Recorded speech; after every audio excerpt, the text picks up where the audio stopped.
ప్రభునందు ప్రియమైన సహోదరి సహోదరులారా, మరి ఈ ఉపవాస దినాలలో మనం ప్రత్యేకముగా మనకెల్లప్పుడూ గుర్తుండిపోయే విధంగా దానియేలు గ్రంథాన్ని మనం పరిశీలన చేస్తూ ఉన్నాం. దానియేలు గ్రంథం 4వ అధ్యాయం మనం చివరిసారిగా ధ్యానం చేసుకున్నాం. ఈ 4వ అధ్యాయంలో ఏం జరిగిందో మనకందరికీ తెలుసు. మరి నెబుకద్నెజరు రాజు తన సాక్ష్యాన్ని చెప్పాడు. తన జీవితంలో దేవుడు చేసిన గొప్ప కార్యాలను సూచక్రియలను ఆయన తన రాజ్యంలో ఉన్న ప్రజలందరికీ తెలియజేశాడనమాట. చివరికి వచ్చేపాటికి ఆయన ఎంతగా అయితే గర్వించాడో, మరి ఎంతగా దేవుని మీద తిరుగుబాటు చేశాడో, తనదే రాజ్యం మహిమ అంతా తనదే అని ఎప్పుడైతే తన హృదయంలో గర్వపడ్డాడో, నాదే అనుకున్నాడో, దేవుడు అతని రాజ్యాన్ని తీసేశాడు. పశువుల వలె గడ్డిని మేస్తూ 7 సంవత్సరాలు అడవిలో బ్రతికాడు. దాని తర్వాత బుద్ధి వచ్చింది, మానవ మనస్సు తిరిగి వచ్చింది. అప్పుడు దేవుని వైపు చూశాడు, ఆకాశం వైపు చూశాడు. దేవుడే సమస్తమును నిర్వహించేవాడు అని అర్థమైంది. మానవుల రాజ్యాలపైన అధికారి దేవుడే. ఆయన తనకిష్టం వచ్చిన వారినే కూర్చోబెడతాడు, దీనులను లేవనెత్తి ఆయన సింహాసనం ఇస్తాడు అనే గొప్ప విషయాన్ని తెలుసుకొని ఎంతగానో దేవుని స్తుతించి ఘనపరిచి మహిమపరిచి మరి తను ఎంతగానో తగ్గించుకున్నట్టుగా చూసాం. తనకు మొలిచినటువంటి కొమ్ములు దేవుడు విరిచిపడేశాడు, తన గర్వాన్ని అణిచిపడేశాడు, తనలో గొప్ప మారు మనసును తీసుకొచ్చాడు. అయితే విచిత్రంగా 4వ అధ్యాయం చివరికి వచ్చేపాటికి ఇంకా ఆయన చనిపోవటం జరిగింది. ఆయన చరిత్ర ఇంక దాని తర్వాత ఇంక ఇవ్వబడలేదన్నమాట. నేను అనుకుంటున్నాను అదే మంచి మనసుతో అతను చనిపోయి ఉండొచ్చు. ఒకవేళ అతని కార్య ఆరంభము కంటే కార్యాంతము మేలన్నట్టుగా అతని చివరి స్థితి వచ్చేపాటికి దేవుని వైపు తిరిగినట్టుగా, గర్వం అణచబడినట్టుగా, ఎంతో మర్యాద కలిగిన వ్యక్తిగా ఆయన మారు మనసు పొందినట్టుగా మనం ఆయన్ని చూస్తాం. దాని తర్వాత ఆయన చరిత్ర ఇక ముగించబడింది. ఆ తర్వాత ఎప్పుడో చనిపోయాడు ఆయన. ఆయన చనిపోయిన తర్వాత ఏం జరిగిందంటే తన కుమారుడు అయినటువంటి బెల్షస్సరు రాజు అయ్యాడు. ఈ బెల్షస్సరు రాజు అయిన తర్వాత ఏం జరిగిందో ఈ 5వ అధ్యాయం మనకు తెలియజేస్తూ ఉందన్నమాట. తన తండ్రి అయిన నెబుకద్నెజరు పడుకున్నప్పుడు అతనికి దర్శనాలు కలలు వచ్చాయి. కానీ ఈ బెల్షస్సరు అనే తన కుమారుడు బ్రతికుండగానే పట్టపగలే ఇతనికి ఒక దర్శనాన్ని దేవుడు చూపించడం జరిగింది. అసలు ఏం జరిగిందో, ఆయన ఏం చూశాడో ఒకసారి మనం పరిశుద్ధ బైబిల్ గ్రంథంలో చూద్దాం. దానియేలు గ్రంథం 5వ అధ్యాయం 1వ వచనాన్ని మనం చూస్తే, రాజు బెల్షస్సరు తన అధిపతులలో 1000 మందికి గొప్ప విందు చేయించి ఆ 1000 మందితో కలుసుకొని ద్రాక్షారసం తాగుచుండెను. కొద్దిసేపు ఆగుదాం మనం. ఇక్కడ బెల్షస్సరు రాజు ఏం చేశాడంటే తన అధికారుల్లో, అఫీషియల్స్లో, హయ్యర్ అథారిటీస్, పెద్ద పెద్ద ఉద్యోగాల్లో ఉన్నటువంటి ఒక 1000 మంది అఫీషియల్స్ని పిలిచి ఒక విందు ఏర్పాటు చేశాడనమాట ఇంటి దగ్గర. ఆ విందులో శుభ్రంగా గట్టిగా తిన్నారు. తిన్న తర్వాత వాళ్ళందరూ సరదాగా కూర్చొని మద్యం సేవిస్తూ ఉన్నారు, ద్రాక్షారసాన్ని తాగుతూ ఉన్నారు అన్నమాట. తింటం అయిపోయింది. అధికారులందరూ, అఫీషియల్స్ వాళ్ళందరూ కూర్చొని ద్రాక్షారసం తాగుతూ ఉన్నారు. జాగ్రత్త వినాలమ్మా. ఈ ద్రాక్షారసాన్ని తాగేవారు ఎవరు అని అంటే ఆ విందుకు వచ్చినటువంటి అధిపతులు 1000 మంది. అంత మాత్రమే కాదు, ఈయనకి చాలామంది భార్యలు ఉన్నారు. బహుభార్యత్వం అనేది ఆ కాలంలో సర్వసాధారణమే. రాజులు చాలామంది భార్యలను చేసుకునేవాళ్ళు. ఈ బెల్షస్సరుకు చాలామంది భార్యలు ఉన్నారు. భార్యలతో పాటు ఉపపత్నులు కూడా ఉన్నారు.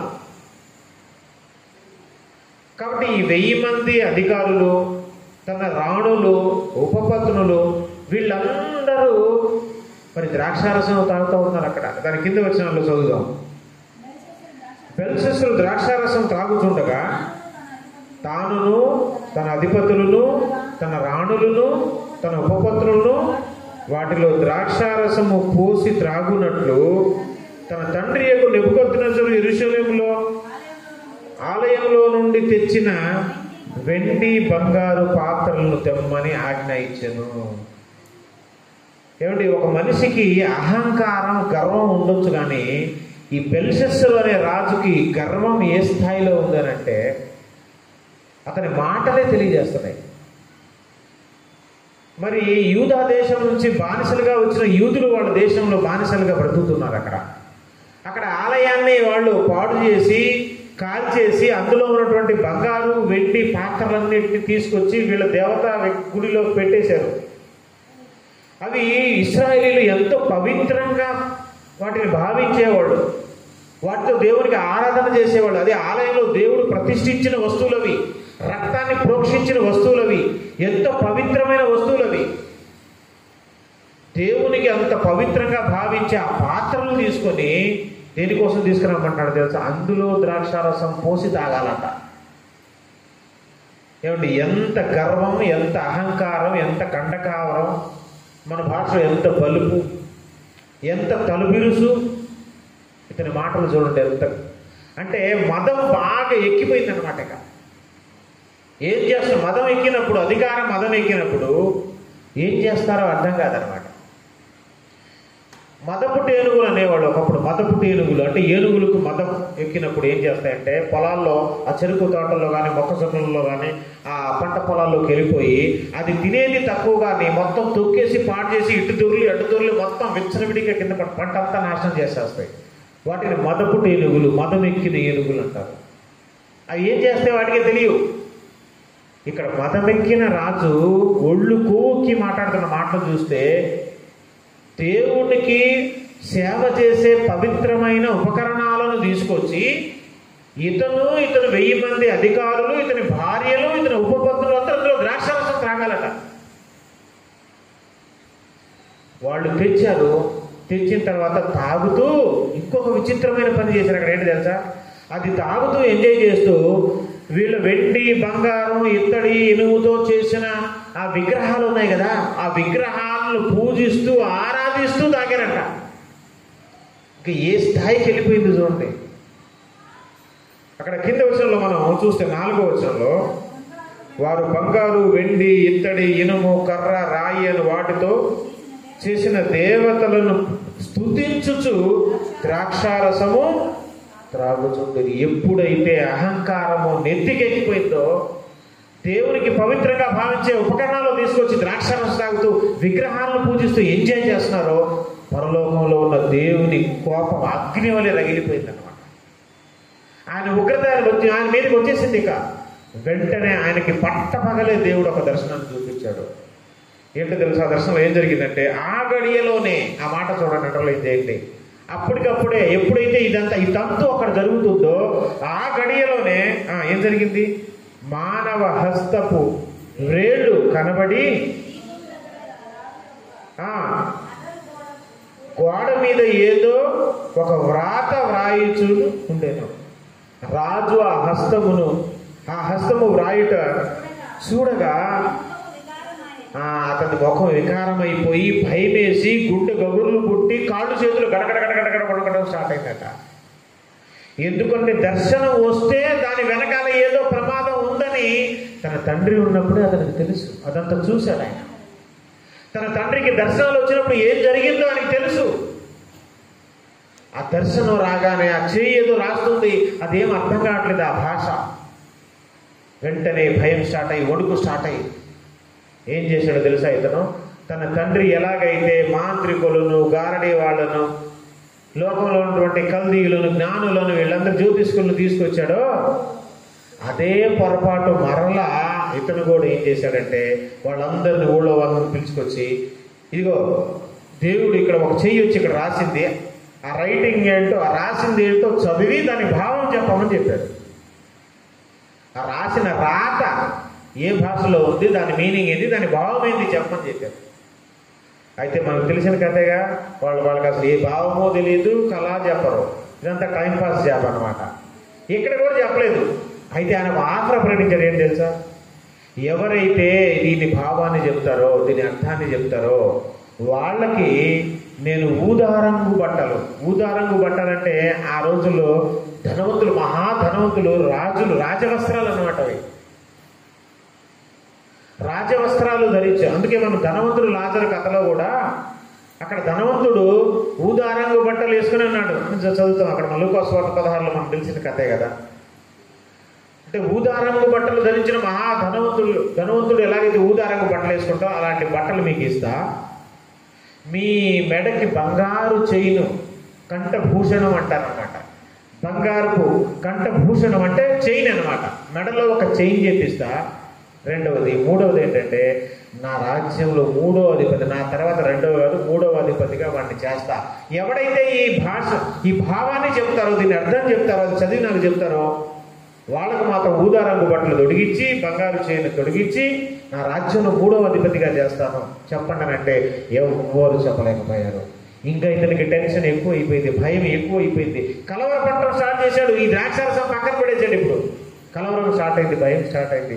ఈ విషయాన్ని రాణిగారు తెలుసుకున్నారన్నమాట. ఇట్లా కలవరం మొదలైంది, ఇట్లా జరిగింది విషయం అని. రాణిగారు వచ్చి ఒక సలహా ఇస్తున్నారు. ఏమని ఇస్తున్నారో చూడండి. మనకి ఇక్కడ 17వ వచనం చూడండి. 11వ వచనం. నీ రాజ్యంలో ఒక మనుష్యుడున్నాడు, అతడు పరిశుద్ధ దేవతల ఆత్మ గలవాడు. నీ తండ్రి కాలంలో అతడు దైవ జ్ఞానం వంటి జ్ఞానమును బుద్ధియు తెలివియు గలవాడై ఉండుట నీ తండ్రి కనుగొన్నాడు. ఇంకోటి తెలుసా అండి, ఇతనికి తెలుసు, ఇతనికి తెలియదా? ఇప్పుడు మనం ఉన్నామండి, మనం ఏం పని చేస్తున్నామో, ఏ మందిరానికి వెళ్తున్నామో, మన ఇంటికి ఎవరు వస్తున్నారో, జబ్బు వస్తే ఏ డాక్టర్కి వెళ్తున్నామో మన పిల్లలు గమనించరా? వాళ్ళు పెరుగుతూ ఉన్నప్పుడు వాళ్ళకి తెలుస్తుందా లేదా? రాజ్యంలో అందరికీ తెలుసు. వాళ్ళ తండ్రి గారికి దర్శనాలు కలలు వచ్చినప్పుడు దానియేలు అనే వ్యక్తి చెప్పాడని. అంటే గర్వం ఏ స్థాయికి వెళ్ళిపోయిందంటే ఇతని పోస్ట్ కూడా తీసేశారు. వాళ్ళ నాన్నగారు ఉన్నప్పుడు దానియేలుకి పెద్ద పోస్ట్ ఇచ్చాడు కదా, ఇతను దాన్ని తొలగించేశాడు. ఒక సాదాసీద వ్యక్తిగానే ఉన్నాడు. దానియేలు గురించి తెలిసి కూడా ఎంత గర్వం అంటే ఇతనికి మళ్ళా లోకంలో ఉన్నటువంటి గారడీవాళ్ళని మంత్రగాళ్ళని పిలిపించి మళ్ళీ చెప్పించాలని ట్రై చేశాడు. కానీ వర్కౌట్ అవ్వలేదు. అప్పుడు రాణిగారు వచ్చి చెప్తున్నారు, ఇదిగో మీ తండ్రి కాలంలో దానియేలు అనే ఒక వ్యక్తి ఉన్నాడు, అతను తీసుకొచ్చి ఎప్పుడు దర్శనాలు వచ్చినా మీ నాన్న అతను అడిగితే అతను పరిశుద్ధ దేవతల ఆత్మ కలిగిన వాడు, బుద్ధి తెలివి జ్ఞానం వివేచన కలిగిన వ్యక్తి, అతను ఇవన్నీ చెప్పేవాడు అని చెప్పినప్పుడు అతన్ని పిలిపించమంటే పిలుస్తారు అనమాట. పిలిచిన తర్వాత 13వ వచనంలో అతను ఏం మాట్లాడుతున్నాడు చూడండి ఒకసారి. అప్పుడు వారు దానియేలును పిలువనంపిరి, అతడు రాగా రాజు అంటున్నాడు చూడండి. రాజుకు నా తండ్రి యూదయలో నుండి ఇక్కడికి తీసుకుని వచ్చిన చెర సంబంధమగు యూదుల్లో నుండి దానియేలు నీదే కదా అంటే తెలియనట్టుగా ఎంత యాక్టింగో చూడండి. ఇతని కండకావరం చూడండి ఒకసారి. ఓ మా తండ్రి కాలంలో ఏదో యూదుల్లో నుంచి వచ్చినోడు కదా నువ్వు, బానిసవు కదా నువ్వే కదా అతను అని అంటున్నాడు. దేవతల ఆత్మయు వివేకము బుద్ధియు విశేష జ్ఞానమును నీ యందు ఉన్నదని నిన్ను గూర్చి విన్నా అంటున్నాడు. అంటే ఆయన ఏదో తెలియనట్టుగా నేను గూర్చి విన్నా అంటున్నాడు. అప్పుడు ఇతను ఈ రాజు తర్వాత చదివితే మనకు రాజు ఏం చెప్తాడంటే, ఇదిగో నాకు ఇలా రాశారు, దాని భావం ఏంటో నువ్వు చెప్తే నీకు ఊదారంగు బట్టలు, బంగారు చైను, మూడవ అధిపతిగా రాజ్యంలో నీకు స్థానం కల్పిస్తాను, ఎన్నో బహుమానాలు ఇవన్నీ నీకు ఇస్తాను చెప్పమంటే ఆయనకి సర్రన బీపీ మొత్తం 350 మీద లేసింది అనమాట. ఇతడు చేసే చండాలమైన కార్యం, దేవుడి మీద తిరుగుబాటు, ఇతని గర్వపు మాటలు, అహంకారం, కళ్ళు నెత్తికెక్కి మాట్లాడే మాటలు ఇవన్నీ చూసిన తర్వాత దానియేలుకు అసలు ఉగ్ర రూపం ధరించాడు అనమాట. ప్రచండమైన కోపం వచ్చిందనమాట. ఇప్పుడు దానియేలు అంటున్నాడు ఏమన్నా తెలుసా? నీ దానాలు నీ యొద్ద ఉంచేసుకో, నీ బహుమానాలు ఇంకెవరికైనా ఇవ్వు, నేను మాత్రం దాని భావాన్ని నేను చెప్పేస్తా, కానీ నీ దానాలు ఇంకెవరికైనా ఇచ్చుకో, నీ బహుమానాలన్నీ తీసి ఆ చెత్త కుప్పలో వేయి, ఆ చెత్త బుట్టలో వేయి, ఇంకెవరికి కావాల్సినది ఇచ్చేసేయి. అవి వద్దు నాకు, ఎందుకంటే అసలు మనిషే నచ్చనప్పుడు వాడి బహుమానం కూడా అవసరం లేదు. నీ మాటలు చూస్తుంటే నీ బహుమానం కాదు, నీ గొలుసులు కాదు, నీ ఊదరం అసలు అవసరమే లేదు, తీసి గిరాటా కొట్టు.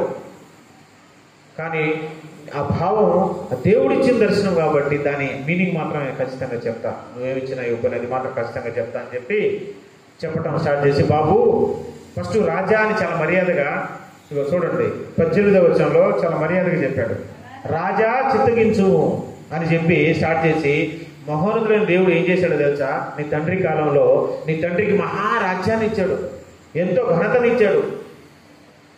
నీ తండ్రికి ఎన్నో అష్టైశ్వర్యాలు ఇచ్చాడు, కానీ నీ తండ్రి ఎంత ఘనుడో తెలుసా?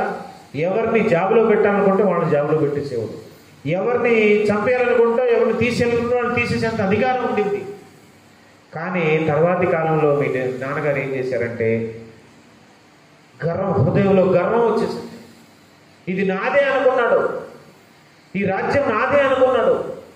ఎప్పుడైతే గర్వించి నాదే అనే అహంభావం వచ్చేసిందో దేవుడు అతన్ని ఒక దర్శనం ఇచ్చి ఊళ్ళో నుంచి ఎల్లగొట్టేశాడు. గడ్డి వేశాడు పశువు వలె. మానవ మనసు పోయి మృగం మనసు వచ్చింది, పశువు మనసు వచ్చింది. 7 సంవత్సరాలు గడిచింది. దాని తర్వాత కళ్ళు తెచ్చుకున్నాడు, బుద్ధి తెచ్చుకున్నాడు, మారిపోయాడు, బ్రతుకు మార్చుకున్నాడు. అతని గర్వాన్ని దేవుడు అణచేశాడు. మానవ రాజ్యాలపైన మనిషిది కాదు, మనుషులు నిలవబెట్టేది దేవుడే అనే విషయం అర్థమైపోయింది. అర్థమైపోయిన తర్వాత నువ్వేం చేస్తున్నావో తెలుసా? ఇదిగో 22వ వచనం వచ్చేప్పటికి ఏమంటున్నావు తెలుసా? బెల్షస్సరు పేరు పెట్టి పిలిచాడు. చిత్తగించు రాజా పోయింది. బెల్షస్సరు అని శద్రక్ మేషాక్ అబేద్నెగోలు నెబుకద్నెజరు అని పిలిచారు కదా ఆయన్ని. అలాగా బెల్షస్సరు అతని కుమారుడవగు నీవు ఈ సంగతులన్నీ ఎరిగిండి నన్ను. ఇదిగో ఈ సంగతులైనా ఆయన తెలుసలేదా? దానిలో అబద్ధం ఆడతాడా? ఇవన్నీ నీకు తెలిసి కూడా తెలియనట్టు యాక్టింగ్. దానియేలు ఎవరో తెలియదా నీకు? నీ తండ్రి కాలంలో ఏం జరిగిందో నువ్వు చూడలేదా? నీ తండ్రికి జరిగిన సంభవాలు నీకు తెలియదా? నీ తండ్రి బ్రతుకు ఏమైందో తెలియదా? దేవుని మీద తిరుగుబాటు చేస్తే, గర్విస్తే, అహంకారం నెత్తికెక్కితే ఏం జరిగిందో నీకు తెలిసి కూడా నీవు ఇదంతా ఎరిగి ఉండి తెలిసి ఉండి ఈ సంగతులన్నీ ఎరిగి ఉండి నీ మనస్సును అణుచుకొనక పరలోకమందున్న ప్రభువు మీద నిన్ను నీవే హెచ్చించుకుంటివి. హెచ్చించుకొని ఏం చేశాడంట? ఎట్లా హెచ్చించుకున్నావంటే నీ అధిపతులు, నువ్వు, నీ రాణులు, నీ ఉపపతులు దేవుని ఆలయ సంబంధం ఉపకరణలో ద్రాక్షారసం పోసి త్రాగాలను వాడు దప్పించుకొని వాటితో త్రాగుచు చూడనైనను విననైనను గ్రహింపనైనను చేతకాని వెండి బంగారు ఇత్తడి ఇనుము కర్ర రాయను వాటితో చేయబడిన దేవతను స్తుతించుచు ఎంత తప్పు చేసావో తెలుసా? బెల్షస్సరు నువ్వు ఎంత తప్పు చేసావో తెలుసా? దేవునికి ఎంతో పవిత్రంగా ఆరాధించే పాత్రలవి నీ కళ్ళు ఎంత నెత్తికెక్కాయి తెలుసా? వాటిలో ద్రాక్షారసం పోసుకుంటూ మాట్లాడలేని, వినలేని, కదలలేని మట్టి బొమ్మలకు, విగ్రహాలకు పూజ చేస్తావు నువ్వు. వాటిని పూజిస్తూ వీటిలో కలిసి అందరు కలిసి ఈ ఆటపాటలుగా చిల్లర మాటలు మాట్లాడుతూ దేవుడిని దూషిస్తావా నువ్వు? ఏమనుకుంటున్నావు దేవుడు అంటే? నువ్వు ఈ రాజ్యం ఎవరిది అనుకుంటున్నావు? నీ బాబుసు, నీ అయ్యే జాగిరి అనుకుంటున్నావు? ఇది ఈ రాజ్యం ఎవరి దయవల్ల నీకు వచ్చిందో తెలుసా? మీ నాన్నగారికి బుద్ధి వచ్చిన సంగతి మర్చిపోయావు నువ్వు. ఇదంతా నీకు తెలియదా? చిన్నప్పటి నుంచి నువ్వు చూడలేదా? అయినా సరే మనసు అణుచుకోకుండా గర్వం ఎక్కి, పొగరెక్కి ఇట్లాంటి పని చేస్తావా? కాబట్టి దేవుడు నీకు ఇచ్చిన దర్శనం ఏంటో తెలుసా? దేవుడికి ఇచ్చిన దర్శనం ఏంటో తెలుసా? చూడండి 24వ వచనంలో, కావున ఆయన ఎదుటి నుండి ఈ అరచేయి వచ్చి ఈ వ్రాతను వ్రాసిన శాసనం ఏమనగా మెనే మెనే టేకెల్ ఉఫార్సిన్ అంటే ఏంటో తెలుసా? మెనే అంటే నీ రాజ్యాన్ని దేవుడు లెక్క చూశాడనమాట. లెక్క చూసి త్రాసులో పెట్టి కోలిశాడనమాట. లెక్క చూస్తే నువ్వు తక్కువ అయిపోయావు. అందుకే నీ రాజ్యాన్ని తీసేయడానికి ఆయన రెడీ అయిపోయాడు అనమాట. మెనే అంటే లెక్క, నంబర్ 2 times నంబర్. ఇంగ్లీష్లో నంబర్ 2 నంబర్లు. మెనే అంటే నంబర్. టేకెల్ అంటే వెయిట్, భారం. నేను తూచాడు త్రాసులో వేసి తక్కువ అయిపోయావు నువ్వు. Division, number, weight, division. మెనే టేకెల్ ఉపాస్యం. డివిజన్ అంటే నీ రాజ్యాన్ని విభజించి ఇచ్చేస్తానమాట. రాజ్యాన్ని తీసేస్తాడు, భాగించేస్తానమాట, డివైడ్ చేసేస్తాడు నీ రాజ్యాన్ని. దేవుడు లెక్క చూశాడు, నీ లెక్క చూశాడు. నీ పాపం లెక్క పండిపోయింది. దేవుడు ఎప్పుడైనా ఒక మనిషికి అవకాశం ఇస్తాడండి. అది నీకు కావచ్చు, నాకు కావచ్చు. ఒక స్థాయి వరకు ఏదైనా పొరపాట్లు చేసినా, తప్పులు చేసినా, దోషాలున్నా, అపరాధాలున్నా వాటిని దేవుడు ఎప్పటికైనా సరే వాటిని విడిచిపెడతాడులే, పశ్చాత్తాపడతాడు, నన్ను అడుగుతాడులే, సరైన దారిలోకి వస్తాడులే అనే అవకాశం ఇస్తాడు. కానీ తెగించి పాపం చేస్తే దేవుడు పట్టించుకోవట్లేదు కదా అని ఏం చేయలేకపోతున్నాడు అనుకొని కళ్ళు నెత్తికెక్కి అన్ని తెలిసినా కూడా మనం పాపం చేస్తే, పాపం పండితే, మన భాషలో చెప్పాలంటే పాపం పండితే నీ లెక్క సంపూర్తి అయితే దేవుని ఉగ్రత నీ మీదకి దిగి వస్తుంది. ఆ క్షణాన్ని ఎవడు ఆపలేడు అన్నమాట.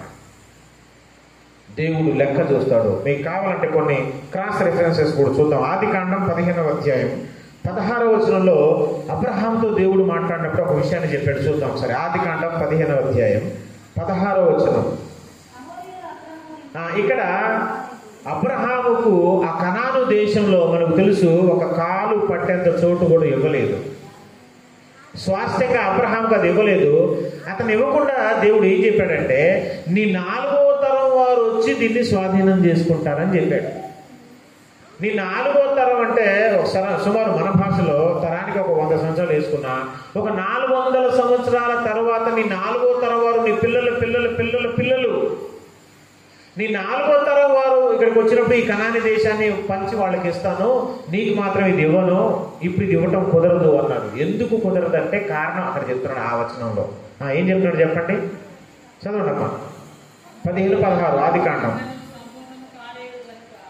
అమోరీయుల అక్రమము సంపూర్ణము కాలేదు గనుక 4వ తరం వాళ్ళు ఇక్కడికి వస్తారని నిశ్చయంగా చెప్తున్నాను. ఇప్పుడు నీకు ఎందుకు ఇవ్వటం కుదరదంటే ఇక్కడ 7 జాతుల వారు ఈ కనాను దేశాన్ని ఆక్రమించుకొని ఉన్నారు. హివీలు, పిరిజీలు, కనానీయులు తెలుసు కదా మన వాళ్ళందరూ. అమోరీయులు, ఈ అమోరీయుల లెక్క ఇంకా సంపూర్తి కాలేదు. వాళ్ళ పాపం ఇంకా పండలేదు. మన భాషలో చెప్పాలంటే లెక్క పూర్తి కానిదే వాళ్ళకి దేవుడు తీర్పు తీర్చి అక్కడి నుంచి ఎల్లగట్టడం కుదరదు. వాళ్ళ లెక్క సంపూర్తి అవ్వడానికి ఇంక ఎంత టైం పట్టింది అంటే 400 సంవత్సరాల టైం పట్టింది. ఇంకా వాళ్ళ పాపం పెరగడానికి, వాళ్ళ పాపం పండటానికి, లెక్క సంపూర్తి అవ్వడానికి ఇంకా 400 సంవత్సరాలు పట్టింది. అప్పుడు దాకా ఇవ్వటం కుదరదు కాబట్టి నీ 4వ తరానికి ఈ దేశాన్ని ఇస్తానని అబ్రహాంకు వాగ్దానం చేశాడు అనమాట. అది రీజన్. లెక్క చూస్తాడు దేవుడు. ప్రకటన గ్రంథం 6వ అధ్యాయము 9వ వచనం నుంచి కూడా చూడండి. అక్కడ కూడా ఒక లెక్క కనిపిస్తుంది మనకి. ప్రకటన గ్రంథం 6వ అధ్యాయం 9వ వచనం నుంచి.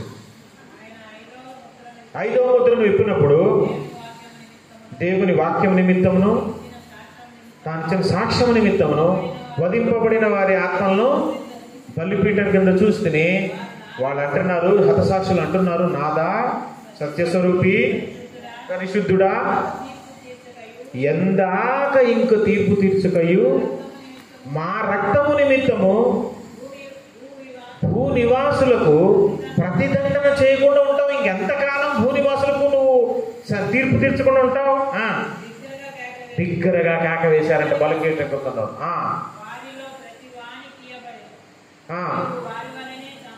వారి వలనే చంపబడబో వారి సహదాసుల యొక్కయు సహోదరుల యొక్కయు లెక్క పూర్తి వరకు ఇంకా కొంచెం కాలం వెయిట్ చేయాలి. ఇప్పుడే తీర్పు తీర్చడం కుదరదు. వాళ్ళ లెక్క పూర్తి అవ్వాలి, లెక్క పూర్తి అవ్వాలి. ఇంకా కొంతకాలం వెయిట్ చేయాలి. ఇప్పుడే తీర్పు తీర్చడం కుదరదు, ఎందుకంటే లెక్క పూర్తి అవ్వాలి. లెక్క పూర్తి అయినప్పుడు నీ జీవితం ముగించబడిపోదు. దేవుని ఉగ్రత దిగి వస్తుంది. అందుకే అక్కడ లెక్క గురించి మాట్లాడుతున్నాడు. లెక్క సంపూర్తి చేయబడాలి. ఇక్కడ బెల్షస్సరు లెక్క సంపూర్తి అయిపోయింది. ఆయన లెక్క చూశాడు, కౌంట్ చేశాడు, వెయిట్ చూశాడు, త్రాసులో పెట్టి చూశాడు, తక్కువైపోయాడు, రాజ్యాన్ని తీసిపడేశాడు. అందుకే ప్రసంగి గ్రంథం 7వ అధ్యాయము 17వ వచనంలో కూడా ఒక మాట ఉంది చూడండి. ప్రసంగి గ్రంథం 7వ అధ్యాయము 17వ వచనం.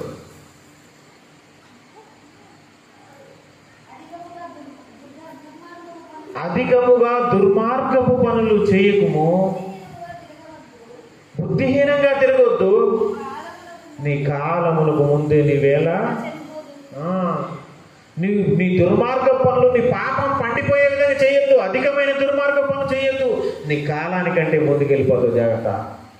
నీకు ఇచ్చిన దేవుడిచ్చిన ఆయుష్ కూడా నువ్వు పూర్తిగా గడపలేవు. నీ పాపం పండకుండా చూసుకో.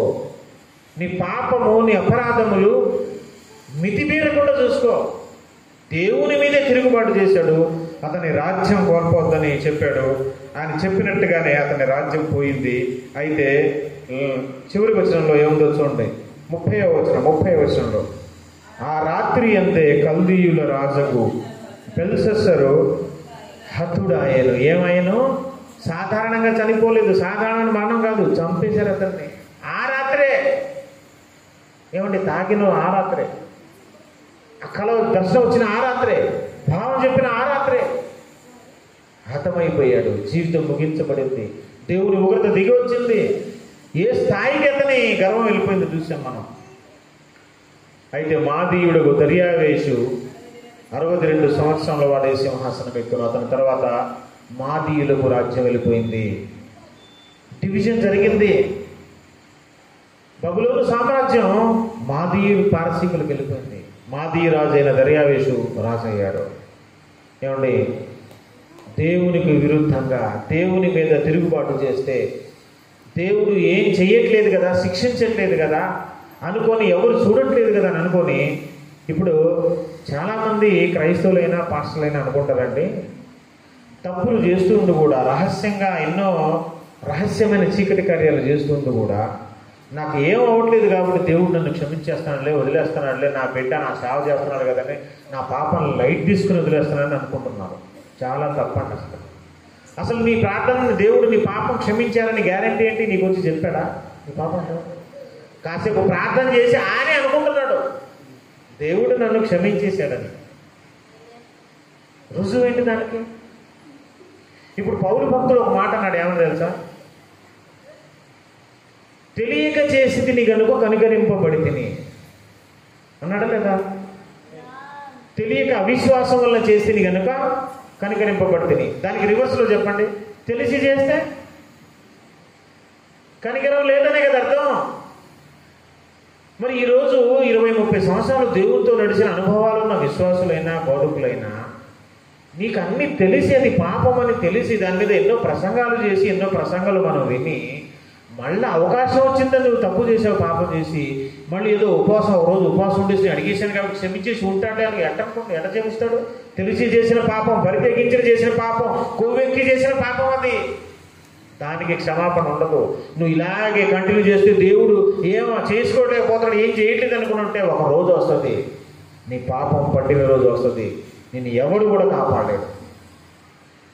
అందుకే మనం దేవుని సన్నిధిలో అణిగి మణిగి భయము భక్తి కలిగి విధేయత కలిగి మనం బ్రతకాలి. దేవుని మీద కానీ దైవ సేవకుల మీద కానీ తిరుగుబాటు చేయకూడదు. వాక్యం మీద తిరుగుబాటు చేయకూడదు. దేవుని సేవకుల మీద మనం తిరుగుబాటు చేస్తే దేవుని మీద తిరుగుబాటు చేసినట్టే. ఎందుకంటే వాళ్ళు దేవుని ప్రతినిధులు. దేవుడు ప్రత్యక్షంగా కనబడడు కాబట్టి ఆ కనబడే ఆ దర్శనం పొందుకునే భాగ్యం నీకు నాకు లేదు కాబట్టి పాపలమైన మన కోసం, మనతో మాట్లాడటం కోసం ఆయన దైవజనుడి నుండి ప్రత్యక్షంగా మన ముందు నిలిచిపెట్టాడు. ఆయన మీద తిరుగుబాటు చేస్తే ఆయన మీద చేసినట్టే. మోసే మీద తిరుగుబాటు చేశారు ఎవరు? వాళ్ళ అన్న, వాళ్ళ అక్క. ఎవరు వాళ్ళు? అహరోను, మిరియాము. వాళ్ళిద్దరిని మీటింగ్ రమ్మని చెప్పి ప్రత్యక్ష గుడారం దగ్గర తీసుకుని ద్వారబంధం రమ్మను మీటింగ్ ఉందని ఏర్పాటు చేసి, ఏమనుకుంటున్నారు మీరు మోసే అంటే? మీరు పెద్దోళ్ళు అయితే వయసులో అతను ఎవరు అనుకుంటున్నారు అసలు? వెంటనే కుష్ఠవ్యాధి వచ్చింది తెలుసా? మిరియాకి ఏమొచ్చింది? కుష్ఠవ్యాధి. అంటే దేవుని సేవకుడు అంటే దేవుని ప్రతినిధి, దేవుడు తన స్థానంలో నిల్చోబెట్టిన వ్యక్తి. వాళ్ళకు గిన్నెలు చన్నీళ్ళు ఇస్తే నాకు ఇచ్చినట్టే అన్నాడు ఆయన. వాళ్ళకి ఇస్తే నాకు ఇచ్చినట్టే అన్నప్పుడు వాళ్ళ మీద తిరుగుబాటు చేస్తే ఆయన మీద తిరుగుబాటు చేసినట్టే.